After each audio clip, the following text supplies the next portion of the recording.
Hello again, everyone. Edwin Learnard back once again. In this YouTube astrological segment, I'm going to be giving you my Aries May 2019 horoscope forecast, part 2 of 2. And yes, this does apply and pertain to the sun, moon, and ascendant. Anyway, people, first thing up is as far as May goes, Venus will be in Taurus from the 15th until the 31st. So the second house is what will be emphasized and highlighted. This could be about Taurus relationships. Could be Taurus, Sun, Moon, or Ascendant people, or simply ones that embody Taurus characteristics. May figure prominently, perhaps in your self-worth, your self-esteem, how you feel about yourself, monetary matters, your possessions.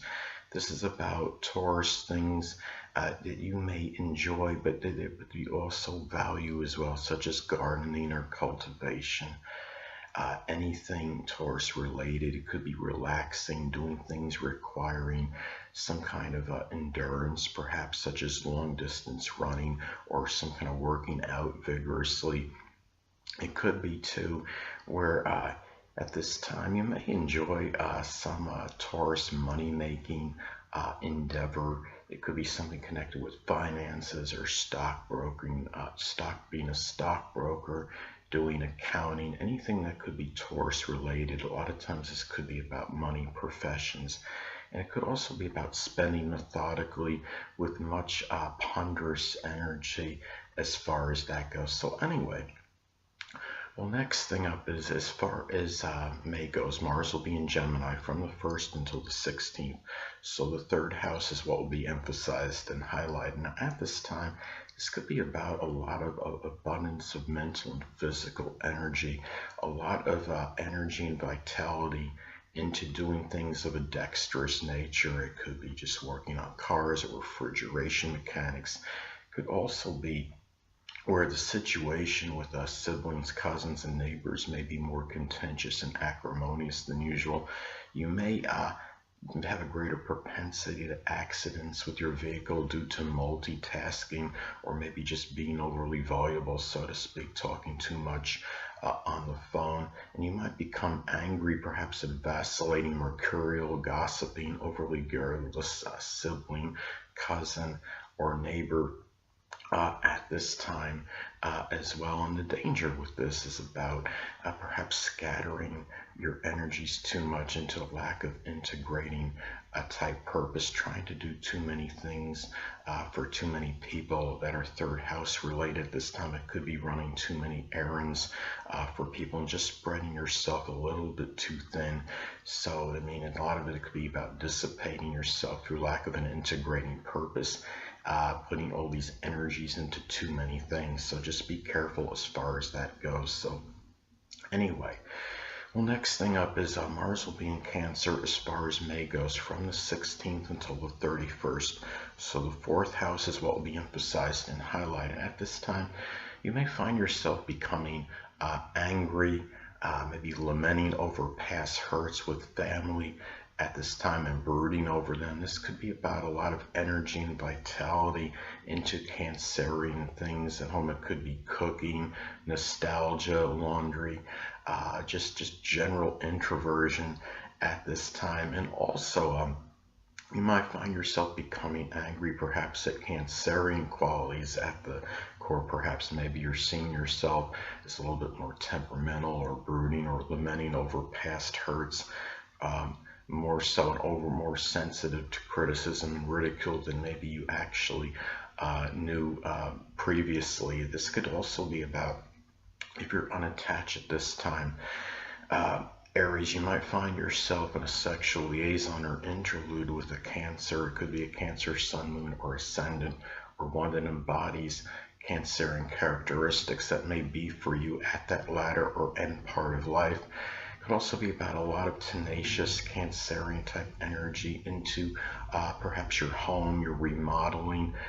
It could be doing anything that could be home related at this time, doing things with family members, people that you feel at home with at this time, and also about energy into a lot of Cancerian type traditions. It could be things that are historical, nostalgic, things that like could be it could be something like a caretaking or doing things that require a lot of nurturing energy, things connected with the past. Perhaps it could be things connected with cooking, anything that could be Cancerian related at this time. So anyway, well, the next thing up is Jupiter will be in Sagittarius still, so the 9th house is what will be emphasized and highlighted. Now, as I've talked about previously, Jupiter can be paradoxical. It could be very benign and benevolent, but could also the tendency to enlarge and expand.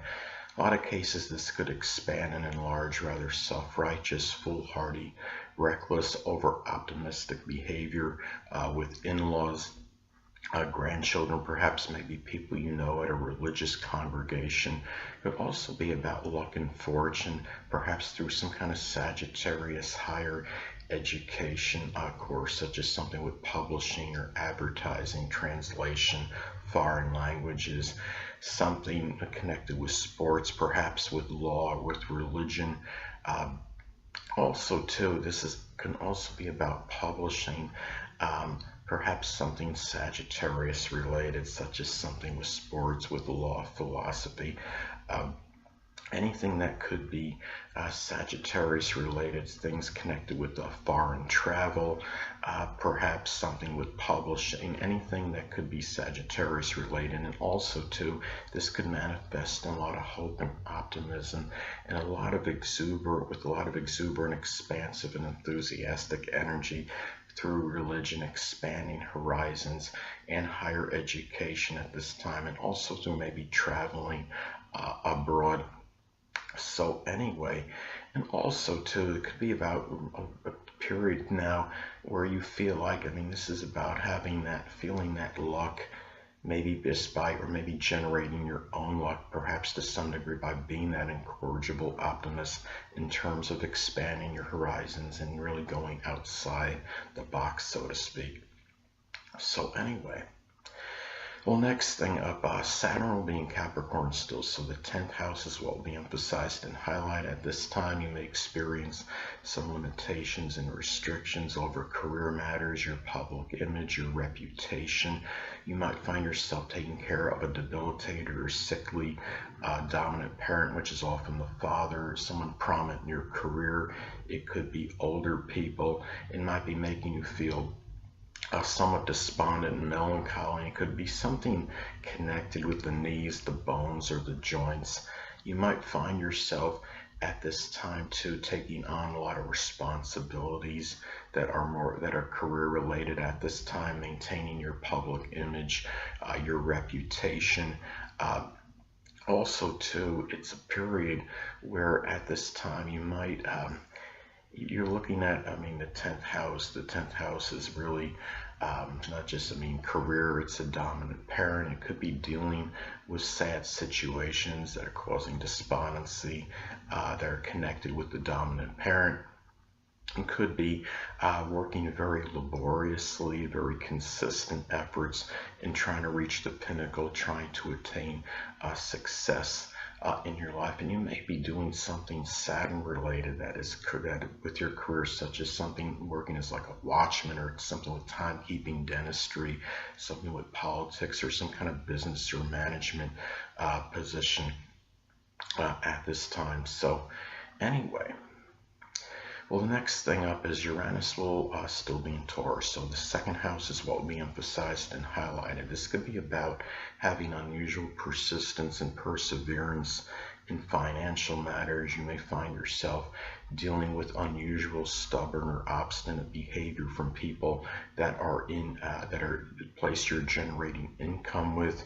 You might find yourself at this time having a lot of fluctuations and changes in your income. It could be, which of course could affect your self-esteem and self-worth, depending if it's going very negatively a lot. Now, also too, this could be about, in some cases, where Taurus friendships, they could be Taurus Sun, Moon, or Ascendant people, or simply ones that embody Taurus characteristics.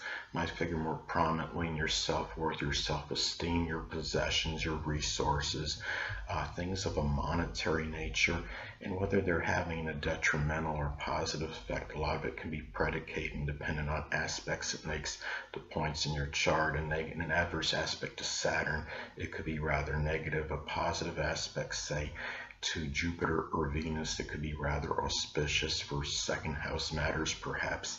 Hold on a moment, people.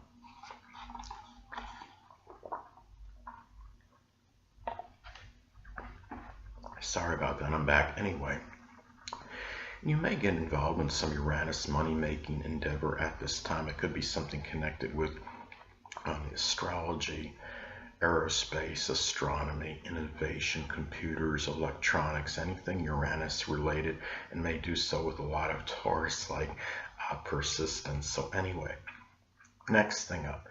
Well, Neptune will still be in Pisces, so the 12th house is what we emphasized and highlighted. This could manifest in a multitude of ways. You could find your perhaps aunts, uncles, may be unclear, nebulous at this time. It could be maybe some kind of confounding dreams you may be experiencing. Some cases of confounding or confusing mental illness in some isolated cases. And again, a lot of this could be predicated dependent on aspects this makes to points in your chart. An adverse aspect to your third house cusp or Mercury, or third house ruler, could increase that propensity. It could also be you might be dealing with chaos in your private life. Alcohol, drugs, deception, duplicity can be oneself undoing as well. And you may be doing something Neptune-like in solitude and seclusion, such as something with the metaphysical, mystical, spirituality, photography, poetry, dancing, any chemistry, anything that could be Neptune related. It could be a time too where you may be receiving hospitalization for something Neptune related, such as something with the lymphatic system, the feet or the toes, perhaps, and a lot of self-sacrificing energy, perhaps into those that are less fortunate than you, such as the impoverished, the oppressed, the homeless, the hungry. And you might be dealing with some kind of confounding dreams that you have difficulty deciphering and understanding, and also could be about Neptunian type people. Might be hidden adversaries at this time. It could be people involved in poetry, dancing, the metaphysical, which includes astrology, chemists, photographers. And I think with being Neptune involved, it makes it more difficult to say these people, but at the same time, this could also be about the dissipation, dissolving of hidden enemies or hidden adversaries, such as anonymous online haters. So anyway, last but not least, Pluto will be in Capricorn still, so the 10th house is what will be emphasized and highlighted at this time. I know a lot of you don't want me to say the dreaded D word, but you know I'm going to anyway. This could be about an actual, it could be a literal death, perhaps of the dominant parent, which is often the father. It could be somebody prominent in your career, your public image, your reputation, an authority figure you might know well or have some rapport with. Guard against becoming overly obsessive or compulsive in matters with the dominant parent, your career, your reputation, attaining success. You know, you could attain success without romping over others. Sometimes this could be about ruthless behavior in attempting to do so.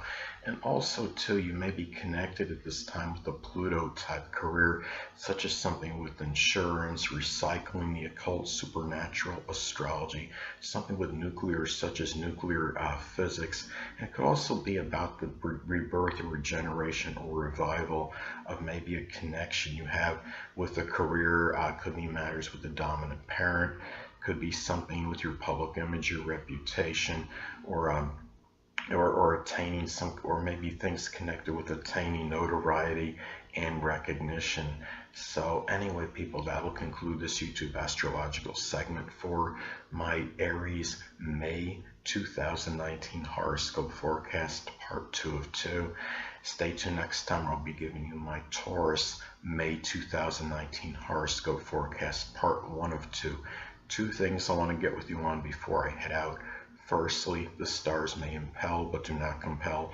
And secondly, never isolate any single astrological element, aspect, planetary placement, position, configuration, influence, or what have you, and make an analysis of a person, astrologically speaking, based on this alone, because astrologically speaking, the person is the sum of all their components in their natal chart and not just one. Until next time, people, stay well.